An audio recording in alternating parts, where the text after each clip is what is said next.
এই যে হয়ে গেল আমার দারুণ স্বাদের চিকেন পুরে ভরা আলুর চপ, চিকেন পুর দিয়ে আলুর চপ, চিকেন পুর দিয়ে আলুর চপ। এভাবে আপনারাও বানিয়ে খেয়ে দেখতে পারেন, আপনাদের কাছেও খুবই ভালো লাগবে, কারণ এটা খেতে খুবই মজার। এবং দেখুন দেখতে কতটা লোভনীয় হয়েছে, দেখেই তো ইচ্ছে করছে যে এখনই খেয়ে ফেলি।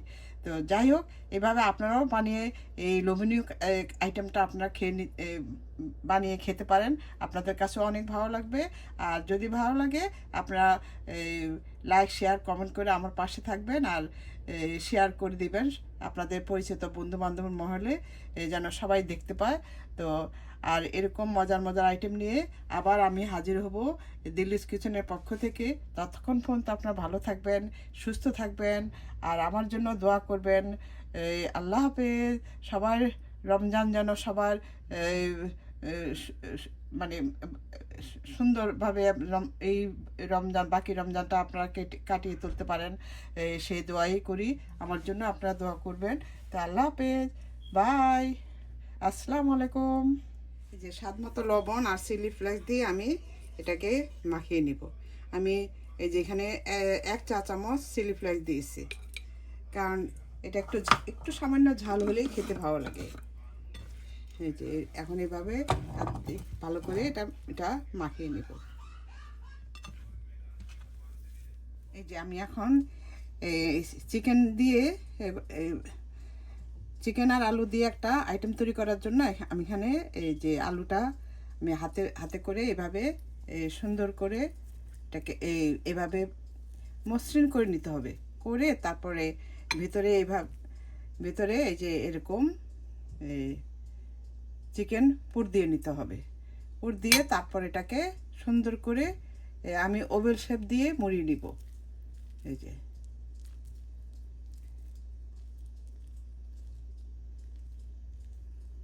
এই যে দেখুন আমার এই যে মোড়ানো হয়ে গিয়েছে। আপনাদের পছন্দ মতো যে কোনো শেপ দিয়ে করতে পারেন। আমি ওভেল শেপটা দিয়ে করে নিচ্ছি। এই যে সুন্দর করে চারপাশ একদম যেন কোনো মসৃণ করে নেবেন। এই যে দেখুন হয়ে গেল আমার চিকেন পুর দিয়ে আলুর চপ, চিকেন পুর দিয়ে আলুর চপ। তো এইভাবে আমি একই নিয়মে আমি সবগুলি করে নিচ্ছি। এই যে আমি চিকেনের পুর দিয়ে আলুর চপ বানানোর জন্য এখানে আমি একটা বেটার তৈরি করব। এখানে 1/2 কাপ আমি ময়দা নিয়েছি। এখন আমি দিয়ে দিব কিছু মরিচের গুঁড়া, সামান্য, সব কিছু সামান্য সামান্য দিব। আর ধন্যা 1/2 চামচ ধন্যার গুঁড়া, মানে 1/2 টিস্পুন থেকেও কম। তারপর স্বাদ মতো লবণ, তারপর দিচ্ছি যে একটু বেকিং সোডা,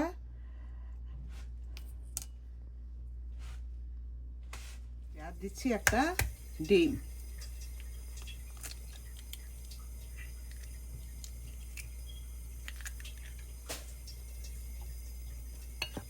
দিয়ে আমি এখন এটাকে সুন্দর করে মিশিয়ে নিচ্ছি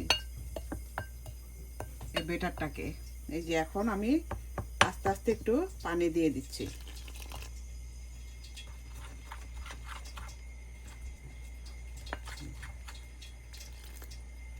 পানি দিয়ে একটা সুন্দর বেটার তৈরি করব, আর এটাকে ভালোভাবে মিশিয়ে দিচ্ছি। আমার বেটারটা হয়ে গিয়েছে, এই যে দেখুন। এই যে বেশি পাতলা করা যাবে না, আবার বেশি ঘন করা যাবে না, এটা মিডিয়াম ইয়েতে রেখে দিতে হবে। এই যে দেখুন এখন আরও আমার লাগবে, এই যে আমি ব্রেড ক্রাম্ব লাগবে। তা আমি ব্রেড ক্রাম্ব দিয়ে করবো না, আমি কর্নফ্লেক্স দিয়ে করবো। এখানে আমি কর্নফ্লেক্স নিয়েছি, এই কর্নফ্লেক্সটাকে আমি হাত দিয়ে এইভাবে ভেঙে দেবো। আর আপনারা চাইলে আপনারা ব্রেড ক্রাম্ব দিয়েও করে নিতে পারেন।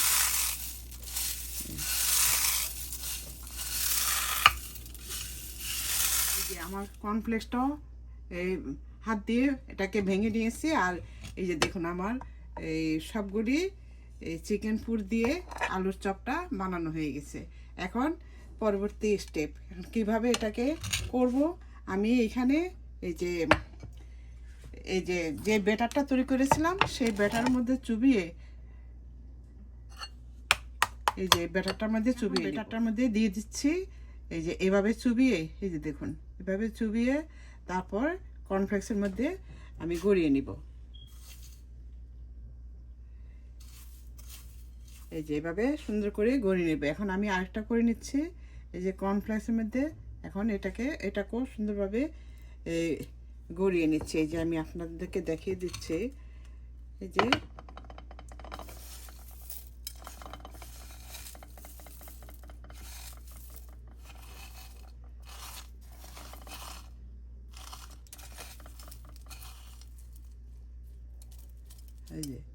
দেখুন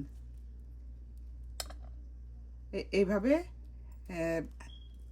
আপনারা এইভাবে করে নেবেন, দেখবেন খেতে খুবই ভালো লাগবে এবং এটা খুবই ক্রিস্পি লাগবে। এখন আমি আরেকটা করে দেখাচ্ছি। এই যে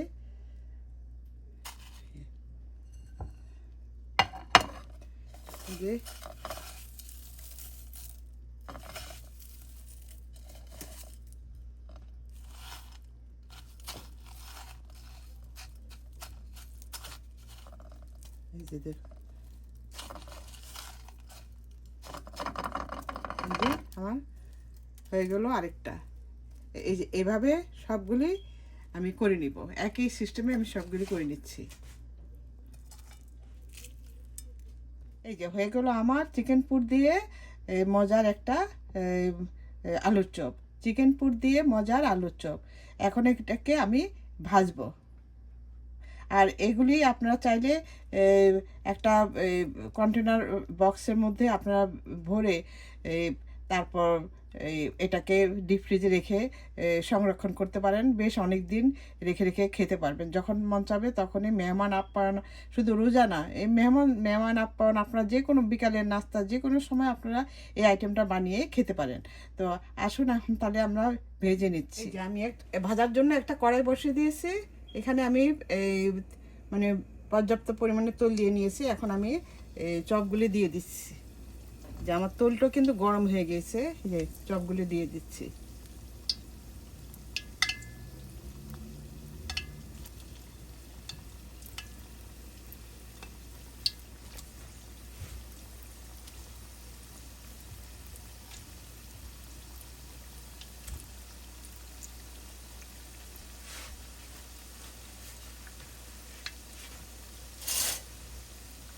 এই যে এভাবে সুন্দর করে এক পিঠ হয়ে গেলে পর তারপর আমি উল্টিয়ে দিব।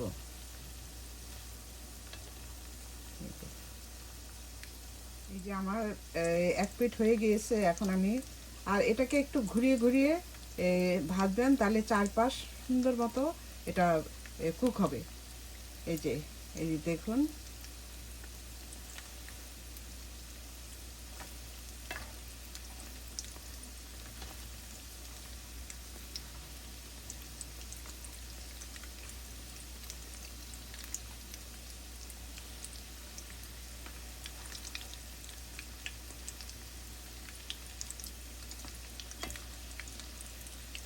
আমার এটা ভাজা হয়ে গিয়েছে। এই যে দেখুন কতটা সুন্দর। এখন আমি একটা তেলটা চুষে নেওয়ার জন্য আমি একটা কিচেন টাওয়ালের মধ্যে নিয়ে নিচ্ছি।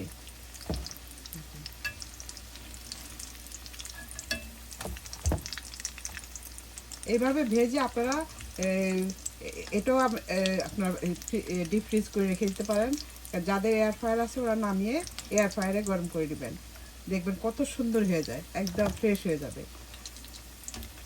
এখন সব এইভাবে একই সিস্টেমে আমি বাকি যে কয়টা আছে সেটাও ভেজে দিচ্ছি।